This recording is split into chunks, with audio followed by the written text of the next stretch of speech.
Hi guys, so ngayon magluluto tayo ng steamed pompano with preserved black beans with garlic. So, imamash ko yung garlic dito.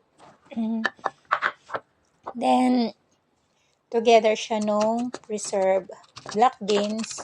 So, by the way, yung black beans is binabad ko muna siya sa tubig para medyo mag-less yung alat niya. Then, lalagyan natin siya ng cooking wine, sugar, sesame oil, and then konting light soy sauce. So, isusutay natin to ng saglit lang guys. Siguro mga 30 seconds lang. Then, yung fish is linis ko na at saka pinatry ko. 30 seconds lang talaga siya guys. Saglit lang para mas lumabas yung lasa nung garlic and then yung black beans. Then, lagay na natin siya sa top ng isda.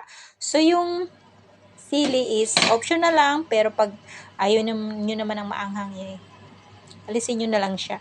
Then, steam ko lang to for 10 minutes. Then, sprinkle ko ng konting spring onion para maganda yung tignan, diba?